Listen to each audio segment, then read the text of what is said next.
هند آجال و پلور هنک و ایک بوناوان به هفر جانوان به زحمت و محال دهید دیتن وکه مریشک و پشیک. لیل کو مالگه ها چرا پیک و جانا پشیک و مریشکه که ویه که دیار دکت کوچه تشتک ده افرو دا محال نینه. اوی مریشکی و پشیکه به هفر ده ایک هلین دا تشکن خواه کرینه و جانا خواهی با آسایی ده بورین نو. وان دوید تشکن خواهی فیری ایک رزی و لحف هاتنه بکن. اوه کو هنگ دبینن پشیکه گدگل مریشکه که اف مولویگو هنگلی مریشکی هات یا ونان الویرا کتکیج عینی وقت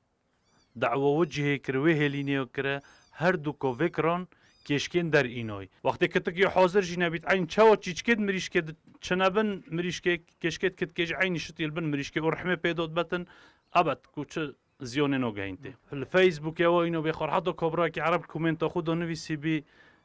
اول چل چاو چید بیتن کتک و مریشک وکرا من والله موضوع و موديل كردستان هندي ما رحم يود قال لك هاي اتشتجيت قال لك